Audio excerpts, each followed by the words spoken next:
time, but I'm going to limit you each to 5 minutes on the question of your choice. So, sister, if you would begin.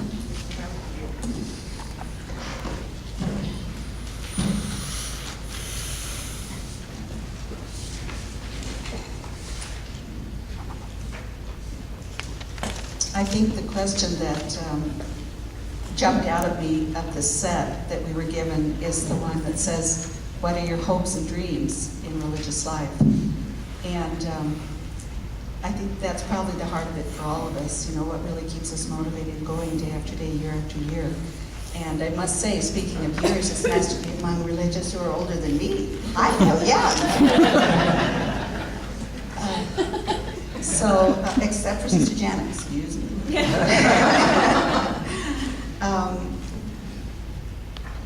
I really felt called to be a religious from the time I was very small, and I just wanted to be a teacher, like the teachers I knew in our school. And I was very happy as a teaching sister, but when the Lord intervenes in your life, He expects an answer. It's like He called me up when I was a busy teacher and said, 5th grade, mind you, and said, how would you like to live in silence and solitude and pray? And I'm like, I think you got the wrong number. And then the teens say, and God pushed the redial. And so God does that.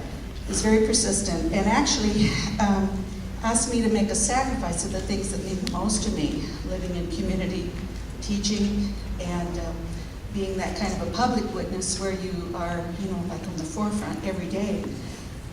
And I've really given my life to the church like a seed planted in a sort of a hiddenness. And that kind of sacrifice is fruitful for the church. So when I give my life in prayer and in silence and in solitude for the sake of the church, and then I come to a group like this and I see how vibrant the church is, thanks to Sister Katerina's, coaching things we didn't even know about the state and about the diocese. It's very edifying, really very uplifting. And so it makes me feel like, well, you know what? Prayers pay off. That's great, and I'm glad to know that. So anyway, when it says here, what are your hopes and dreams in religious life? I just ask the Lord to be faithful to the vocation He's given me. So I'm really a hermit now. I'm all alone at Marymount Hermitage. And I, who always wanted sisters to join us, I just assumed our life was beautiful and women would come. I am very, very happy to be living alone with God. And I'm probably more surprised than anybody. If you know me very well, you know I'm an extrovert. How does something like this happen? It's God's grace. So, how about my 5 minutes? You're fine. You got time left. I just hope that I can always be faithful. I just think, gosh, what if I woke up some morning and said, I want to pray today? But you know what? That's never happened, so God's grace. And I appreciate your prayers for me. You're welcome to visit Marymount Hermitage. I'm glad to give everyone a grand tour.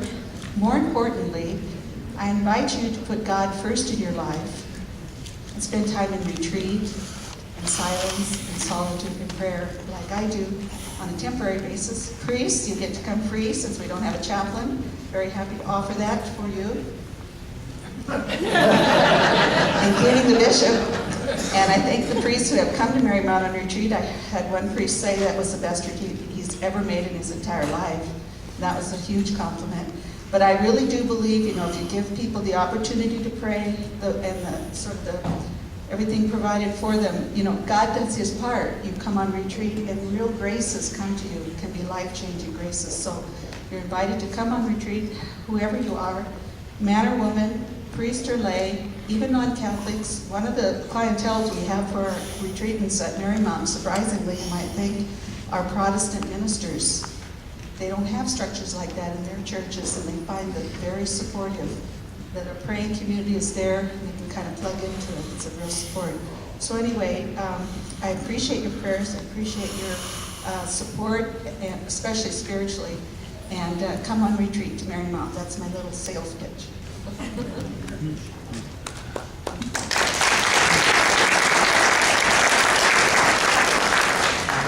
I'd like to go right now.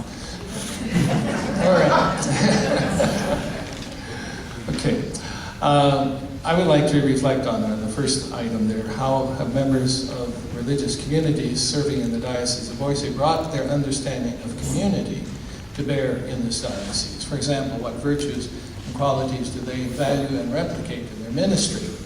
The community is, of course, the center of our Benedictine life, and community is both a crown and a cross. In other words, it's kind of what we exist for, to be a community witnessing to the virtues and values that we should share as Christians.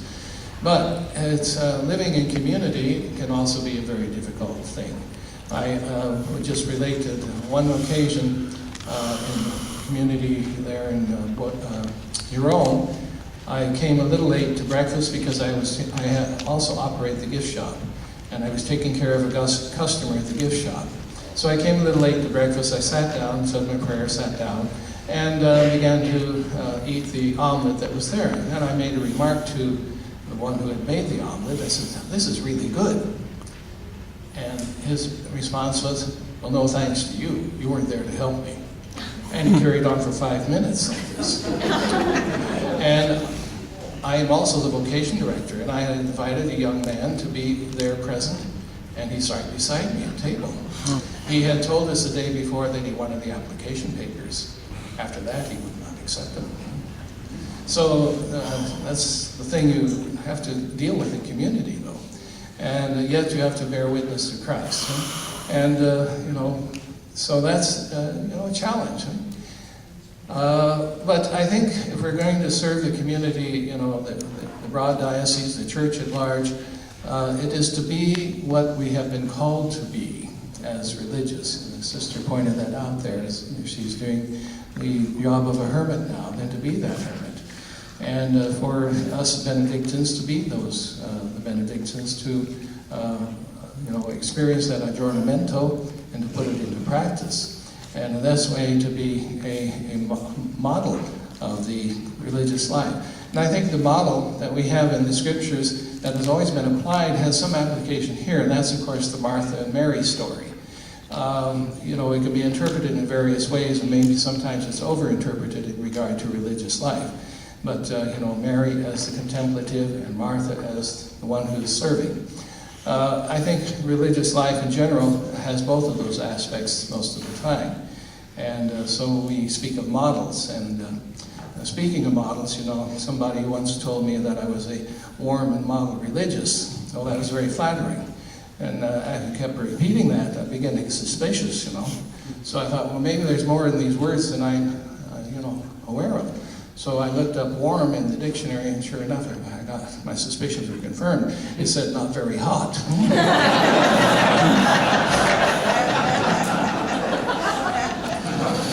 I thought, well, it couldn't get worse than that. Let's look up model. It did get worse. Model was a cheap, small replica of the real thing. Now, that story, I have to add, is a damn lie, because it was really told to us by Bishop Buswell of the Diocese of Pueblo. That's where I heard it. But I didn't want to repeat it as a bishop story here. To me, Bishop Mike is truly a warm and model bishop.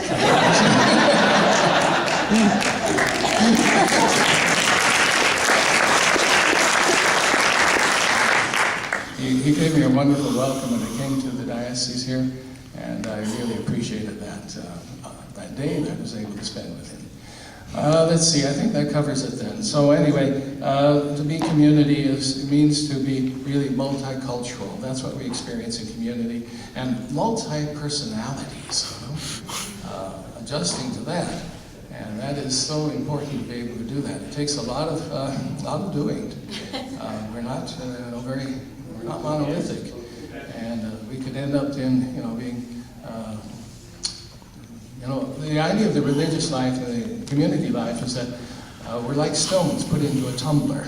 After a while, it gets smoothed out a little bit. And at first, it can be pretty rough riding.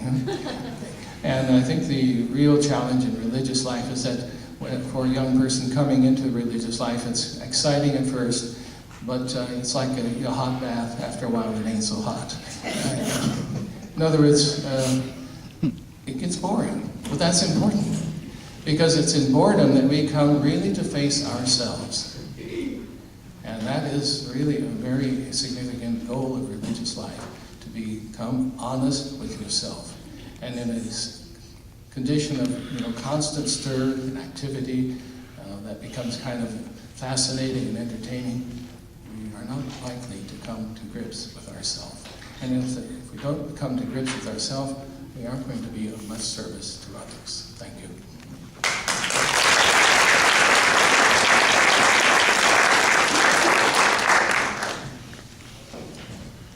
I'm going to sort of take a look at number 3, collaboration. But first I want to tell you that I came to Idaho. I had been teaching 8 years in high school, home economics, all girls.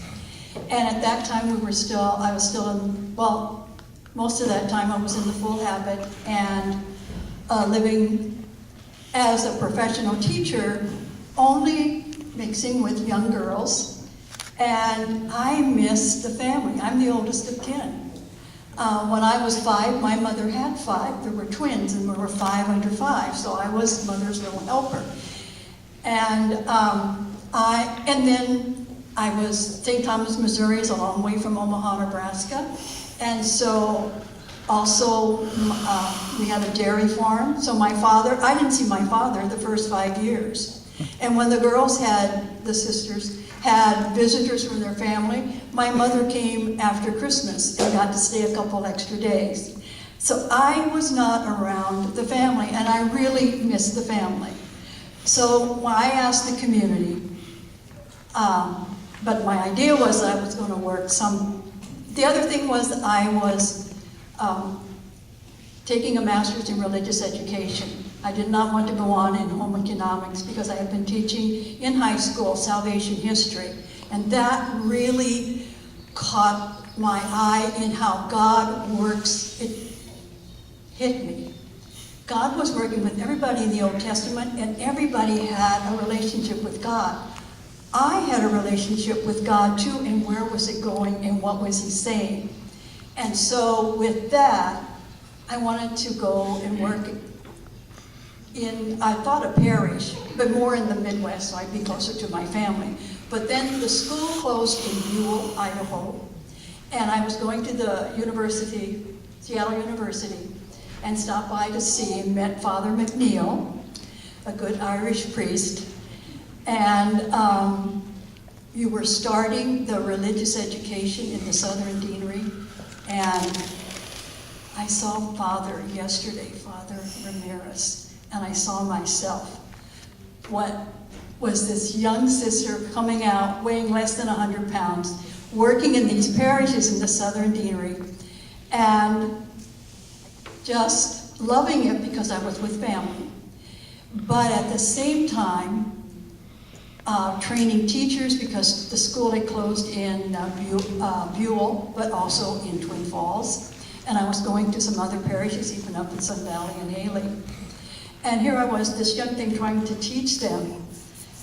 But working together, I was finding my way, because my vows are not only poverty, chastity, and obedience. I have a vow of serving the poor and the uneducated and the sick. And my ring says, I'm going to persevere for life. Well, it was that service of the poor that just sort of began to develop in me. And then God just puts things. Now, home ec, you like houses and things. My life has been around buildings. So I'm in Buell, Idaho. I am doing religious education.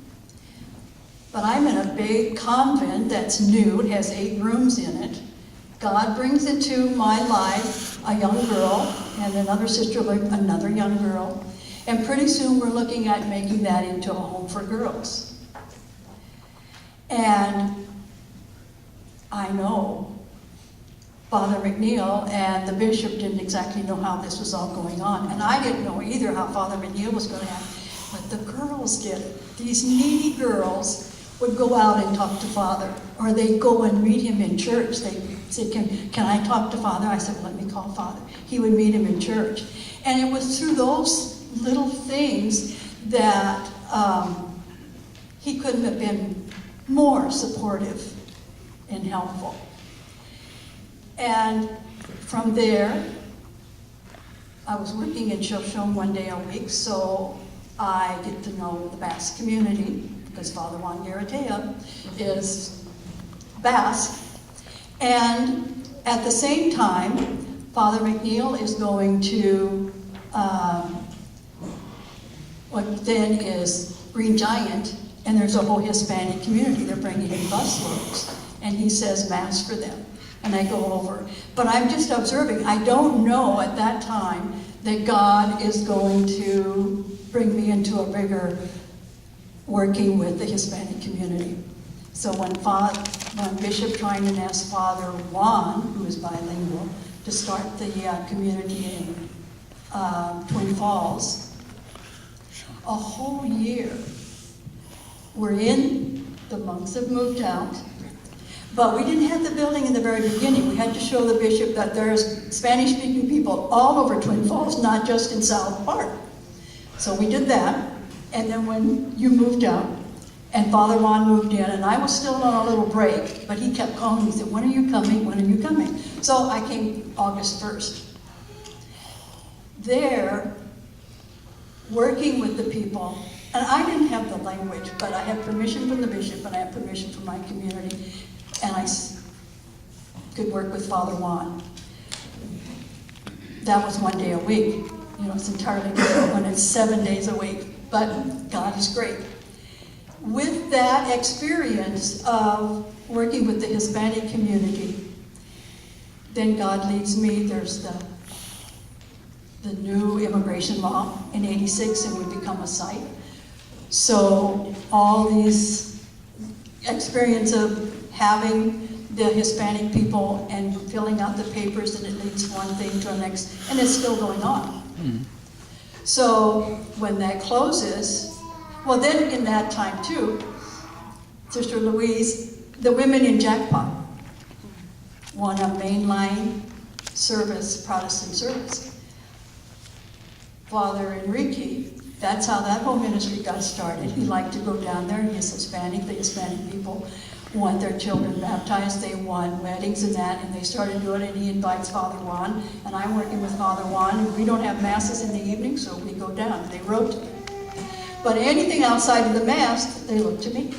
So that, I should be quiet. Okay, it's time for Sister Jenny. My thing is this: God is fantastic. And I think all of you and all who have touched my life are fantastic. And I'm proud to be with you, and I'm proud of all of you. Thank you.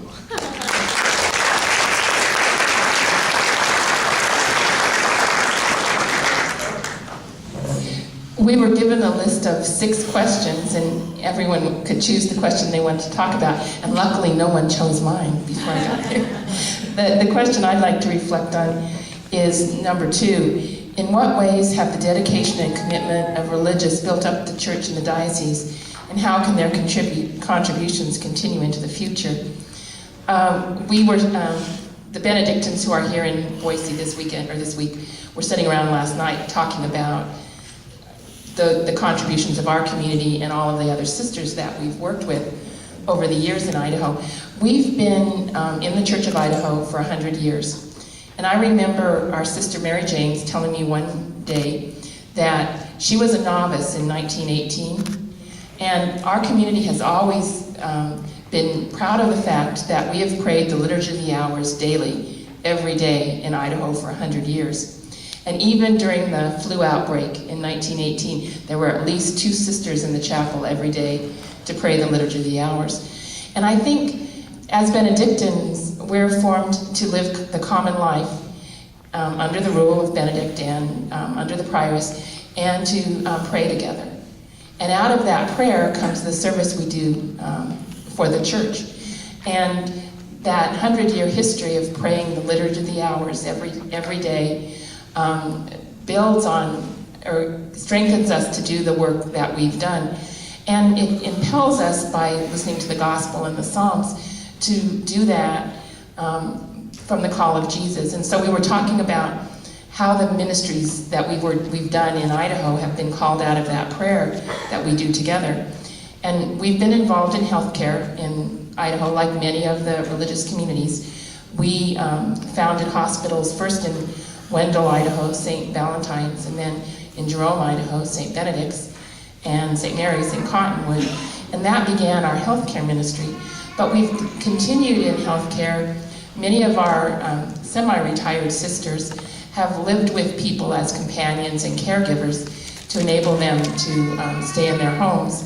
And many of our sisters now have trained as pastoral care providers and chaplains and work in the healthcare ministry that way. And we work in mission integration. Sister Barbara Jean at St. Luke's Jerome now, and I work at St. Mary's in Cottonwood in Clearwater Valley in Orofino, Idaho. And we continue to provide that healing ministry of Jesus through those areas of nursing, healthcare, and pastoral care. Even though we don't operate the hospitals anymore, they've moved into different sponsorships. And then we've been involved in education. Our sisters have taught in Catholic schools and public schools all over the state. We began in the North Central Deanery in Cottonwood and Genesee, Green Creek, but we were in Pocatello, we were in Beverly, Rupert, many places in the state. We've continued in that ministry of education through working in the religious education programs, beginning the religious education office with Sister Bernadette and Sister Marie. And we've continued in adult faith formation programs, the deacon formation program, working as youth ministers, and working in summer camps for the diocese. We also worked in the migrant camps with the early programs for summer schools and other camps. And our sister Elisa was the first Hispanic minister for the diocese. We also have sisters who work in prison ministry, and that's part of our education. We have Sister Maria Elena, who's here in Boise at the state prison, and then we've worked at various times at North Idaho Correctional Center outside of Cottonwood. We also went with the Idaho Church to Columbia, and our sisters served with the diocesan priests of the Idaho Diocese in Cali, and then we had a mission in Bogota with Benedictine sisters from the United States. But one of the ways we see that education ministry continuing is through our spirituality ministry. We have the Spirit Center, which is a retreat center for the north and north central areas of the state, for those people who can't make it to Nazareth or to the Monastery of the Ascension. And we have several of our sisters have been trained as spiritual directors, and we're part of the spiritual directing training programs for the diocese. And we continue to influence people's relationship with God in educating their spirits through that spiritual direction and retreat. One of the interesting aspects of our monastery has been our museum. And we have a very eclectic collection, but two of the areas that we've had a special interest in is Nez Perce history, and then the history of the Chinese in Idaho. And our museum has sponsored cultural awareness programs with the Nez Perce and with the Chinese, and have been involved in reconciliation programs for both of those groups. And we were also saying, of all the things we do, we're not unique. All the sisters who've served in Idaho have done these pieces too. And we all continue the impact we've had in education and training and in healthcare has enabled more and more people in the church to take on those ministries as well. And then another kind of small piece is that as Benedictines, stewardship is a very important part of our ministry, and we've taken stewardship of the land as one of our ministries. Our sister Carol Ann was involved with Father Hugh from the Monastery of the Ascension with doing some of the research and helping with the writing of the documents on the Columbia River. And we always talk about Cottonwood Creek and the spring that feeds us water, that flows into Cottonwood Creek, that flows into the Snake, that flows into the salmon, that flows into the Columbia. We're really part of the headwaters of the Columbia River in a very obtuse way. But I think that we go back to the fact that prayer has been the impetus for us in the ministry that we do, our ministry of prayer, and then sharing that ministry with the church in Idaho.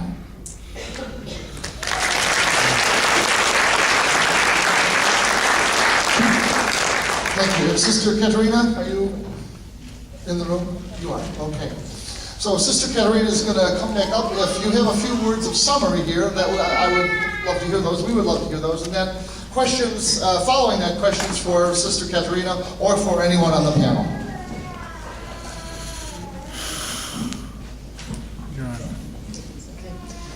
Thank you all for those wonderful words, and such a variety and yet commonality that is there.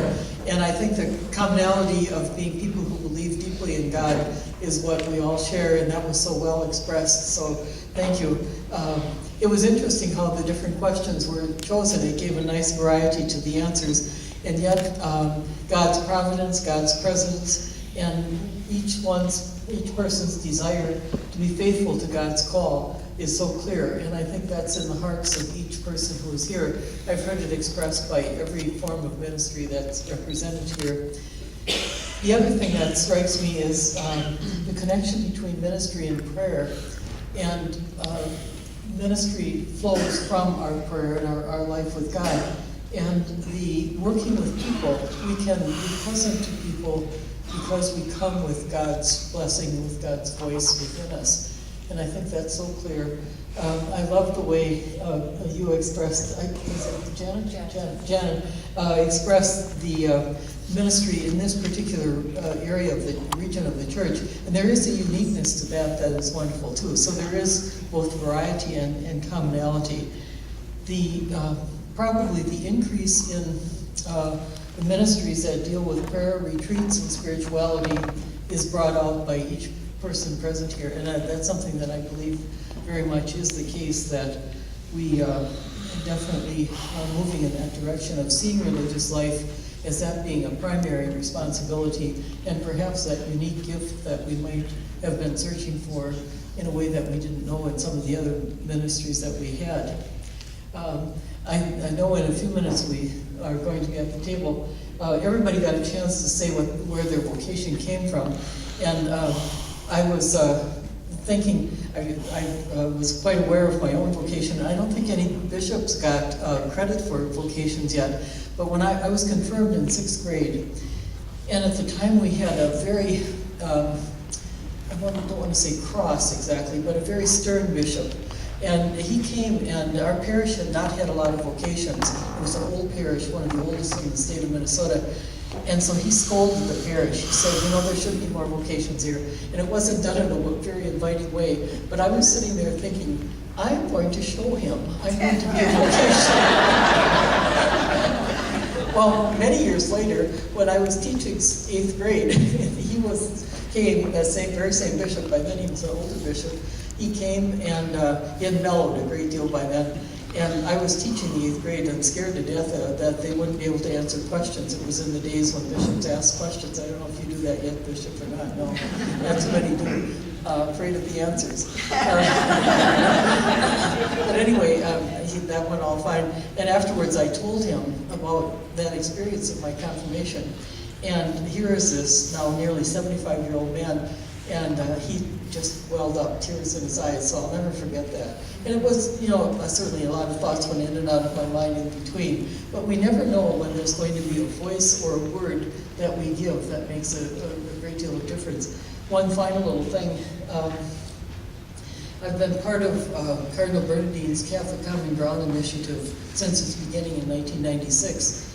And the goal of that particular group has been to bring unity to the church, to do whatever we can to make people more united in our main purpose of bringing Christ to the world. And I've spoken many, many times, probably a couple hundred times in parishes throughout the country on this topic. And I was at a parish in Washington, D.C., And I had spoken about, how it's important it is to respect every person and to listen to each person, not to talk too much and to be kind in our response and not to be judgmental, all those good things that we know are part of being good participants.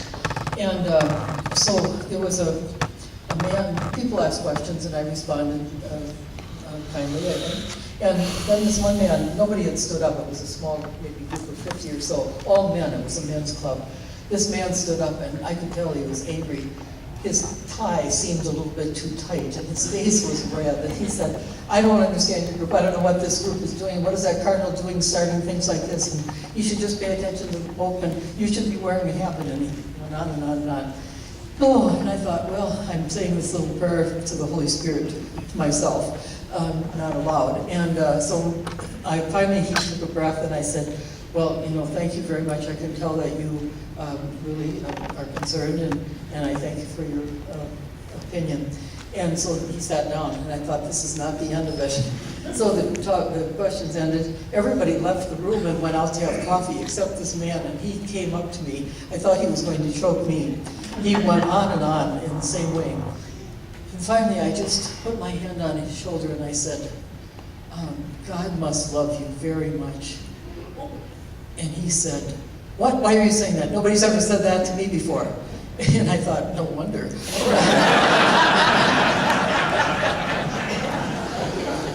then I just said, peace be with you. Peace be with you.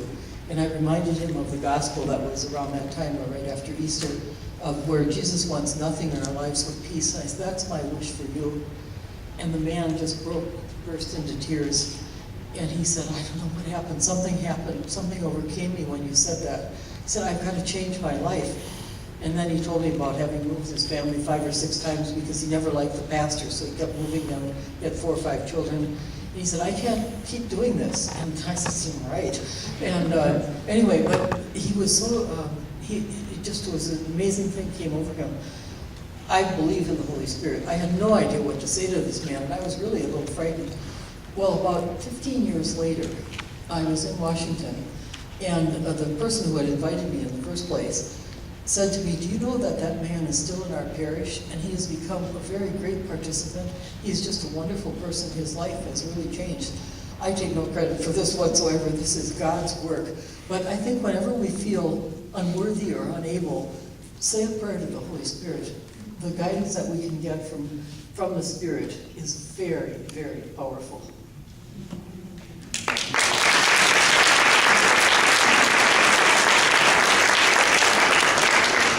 Are there questions, comments, statements, queries?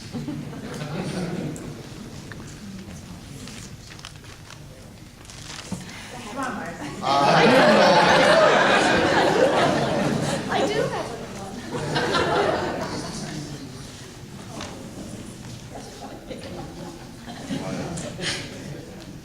one. The question I have, and for anybody here or any other religious sister or anybody, one of the hallmarks, obviously, of religious life is community. And I just wonder, when Sister Katerina was showing the statistics, and especially here in Boise, with so many of religious communities with one person, how do you maintain that sense of community when you're the only member of your community in the place? And that was a good question. I find, and it's just come to be that way, and I think it's because I've been a part of a large family, is that wherever I am, that's my community. And right now, all who come to La Posada is my community and the community of Jackpot. And I pray with them. I pray in my building, and I try to make my building not a building, but a home. And God sends me the most interesting people from the community now that Salvation Army and Community Action don't have a lot of money. I don't have a lot of money, so I've got to make decisions about these people that come. But some people are carrying some of the biggest burdens you can't imagine.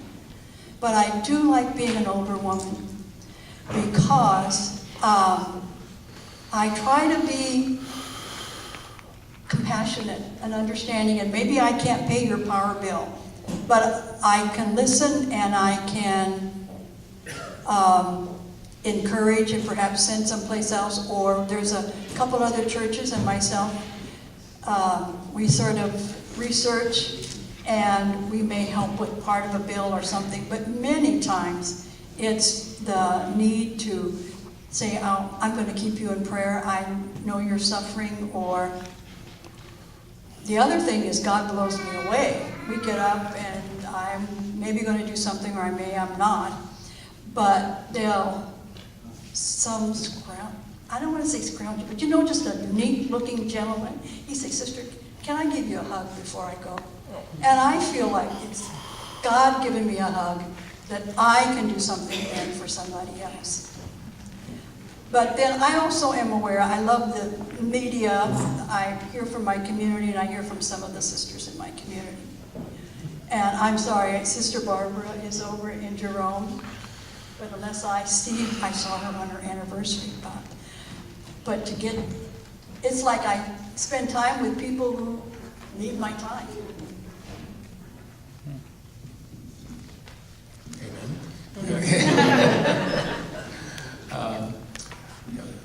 Community is a matter of the heart and the mind. And it is it's a spiritual experience, though, and I think that's important. You can be in a large community that is a group of people but not be connected. It's inward spiritual connection that makes a community. And that was brought home to me when one time I was talking to some person, I think it was just a lay woman, and mentioned, it's kind of strange that in the monastery, we're all men there, and we say I confessed Almighty God to you, my brothers and sisters, and no women are around. And I said, why do we do that? He says, they're spiritually present. So, but that's very significant, that community is really a spiritual experience, a spiritual thing that is sustained and given only by the grace of God. Here's a question. Deacon George?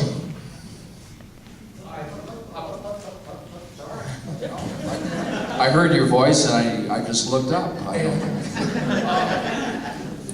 I'm from Moscow, and so we are blessed to have Ursuline sisters who are at our school, actually 3 sisters. And I grew up taught by the Notre Dame sisters in California, and then Marianist brothers and priests, so I've had the privilege of being around religious orders as a child. It occurs to me in a mission diocese like our own, as scattered and remote as we are, unless it happens to be the case that a sister or a brother is serving close by, many of our young people and families have no experience with religious men and women. They know in theory that you exist, but in terms of a personal relationship, it's not there. And I'm wondering, in this age, Sister Janet, with media, we have vocation directors, 2 priests who serve to assist young men, I believe, looking to consider the priesthood. What can we do to make the reality of religious life and the attractiveness of that way of serving much more palpable on a regular basis to the parents, the grandparents, the youth in our communities who may have little or no contact with you at all?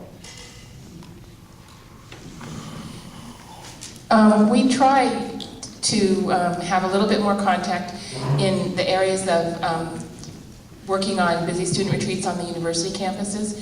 We've had 6 or 7 sisters at different on different campuses throughout the state this year. So it's a chance for some of the students on the at the Catholic Newman Centers to experience sisters. And then when I was vocation director, I'm a nurse by training, and I always thought that summer camps would be the neatest thing in the world to be the nurse for a summer camp.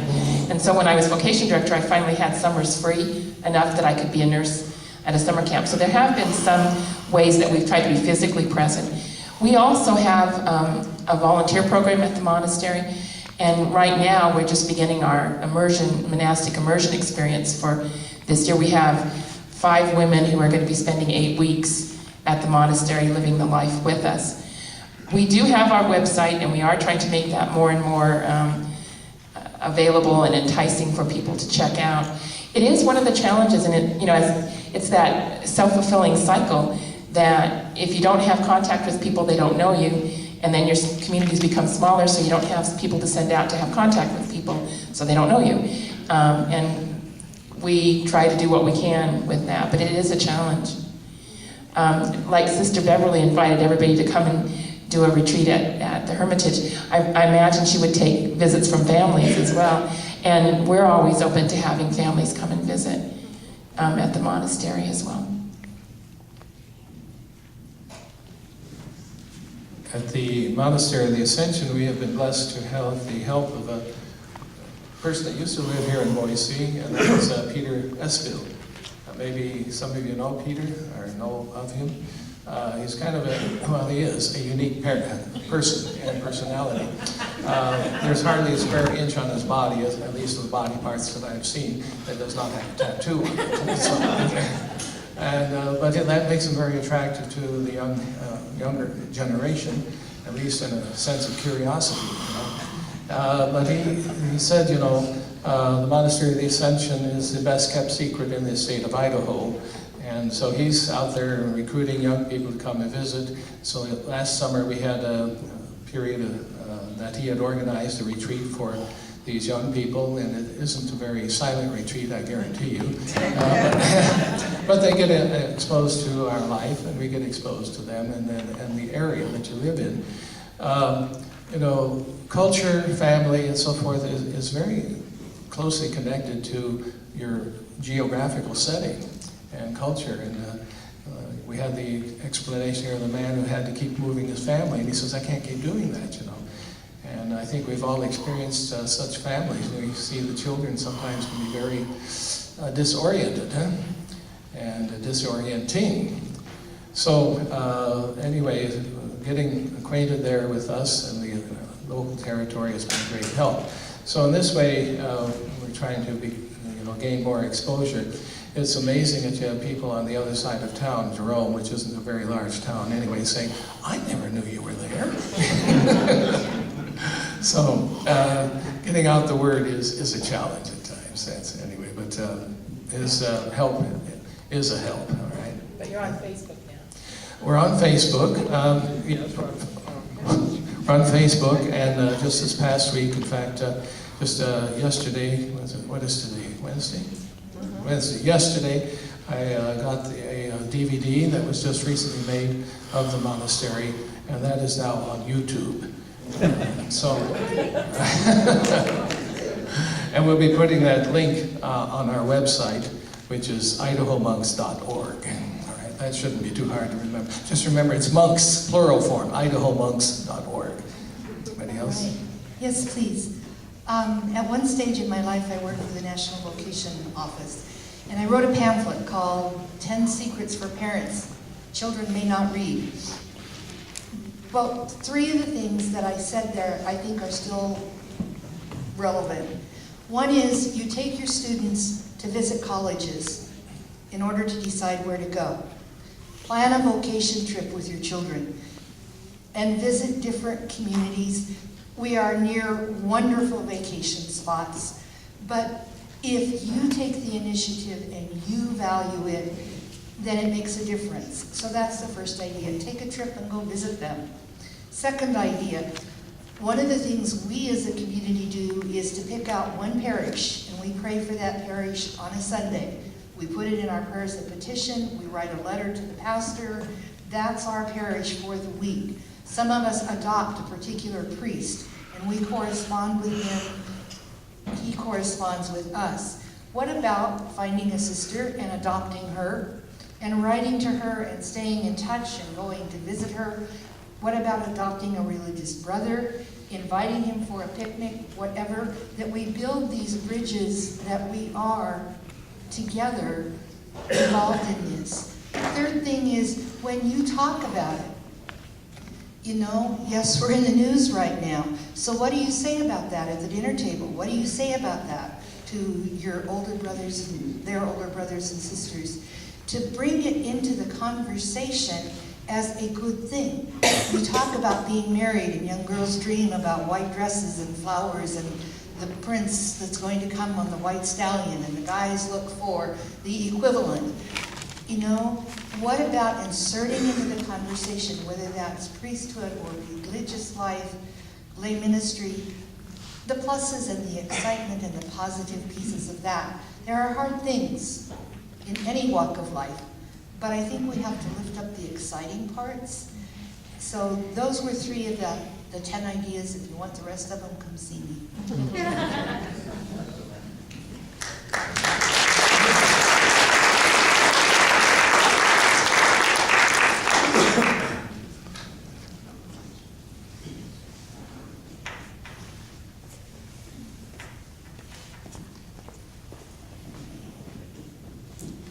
Just a quickie, we've talked about priests, deacons, sisters, but there's also brothers around. Are they all at the monastery? I don't know of any others in the area. The brotherhood as a vocation is really down and suffering, and yet I personally look upon them as so essential. They're like the infrastructure to any community or society, you know.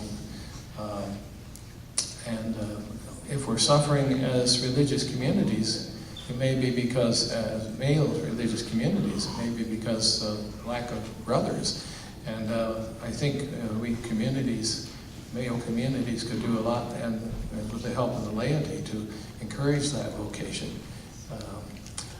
I think, this is just a guess, you know, that maybe it's down because in religious life, you know, it's always been the priesthood that's been upheld. And we have to keep in mind that the religious movement, I mean, religious sisters and religious brothers, is really basically a lay movement. Saint Benedict was not a priest.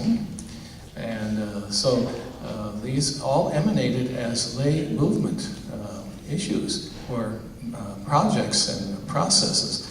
And it's only in the high Middle Ages that they became highly clericalized, because the liturgy became very elaborate, and you needed deacons and subdeacons for the elaborate performance of the liturgy, high liturgy. And since Vatican II, you know, with the celebration, that's kind of come down a bit. You know, I remember being very impressed at one hand, and also very bored on the other hand, of watching a solemn high mass with a priest and a deacon and a subdeacon, you know, and all their fumbling as they're trying to get through the whole process, looking, you know, graceful. That's kind of a thing of the past, at least in the Roman Catholic Church. In the Orthodox churches, it's still very powerful and very attractive, you know. It has its place, for sure. But anyway, the brotherhood, do pray for the vocation of brothers, because they are so valuable to religious communities. This is probably Sister Jan's, but it could be for some of the others. The oblate program. I have a number of people in Lewis in my parish who are oblates, but I have to confess, I don't really know what they're about, or what they do, or how they fit in. Can you enlighten us on this? Sure. Oblates in our tradition, and the monks at Ascension have oblates also, are associate members of the community. They're lay men and women who are drawn to Benedictine spirituality and want to make a commitment to living that in their lives. We have oblate groups in Lewiston, Moscow, Boise, on the prairie, Spokane, and then over in the Seattle area, they call themselves OOPS, Oblates of the Puget Sound. And these are mostly men and women who've come to know our sisters through their ministry, who are attracted to Benedictine spirituality and the rule of Benedict, and want to have support in living that in their lives. They usually meet together at least every month to 6 weeks, and then they come to the monastery 4 times a year for retreats and input. And then they make a commitment to help the community however they can. Many of them, all of them pray for us, and then some come as volunteers and do other things in their area. A lot of religious communities have associate programs. And so Benedictine Oblates are our associates. They're not as formal as third orders, but many of our oblates have made lifetime commitments to our community, and their life is structured around the Benedictine rhythm of prayer and work. One more question, and we'll move into our final stage for today. Yo soy hermana misionera del Rosario de Fátima. Estoy en la parroquia de San Pablo y quiero dar esta opinión. Sería bueno recordar, ¿verdad?, de que, por ejemplo, las vocaciones al sacerdocio, a la vida religiosa, sin duda salen, ¿verdad?, o salimos de la familia después de la oración de nuestros padres, pero también de esa participación en la Santa Misa. Y por ejemplo, ya concretamente algunos sacerdotes han sido o fueron acólitos, ¿verdad?, en su parroquia, y de ahí les nació su vocación. Y mi opinión o mi aportación sería que si por parroquias, ¿verdad?, primero a nivel parroquial, un retiro con estos niños, con los acólitos, y después interparroquial o diocesano, pero de una forma así muy llamativa, que los niños y niñas, porque es mixto, vinieran revestidos a ese retiro y tener esa experiencia de promoción vocacional. She is from the missionaries of the Rosary of Our Lady of Fatima, and there is no doubt that vocations do come from the prayers and blessings of the family, but of course, many vocations are born through priests being altar servers at one point, and she suggests that perhaps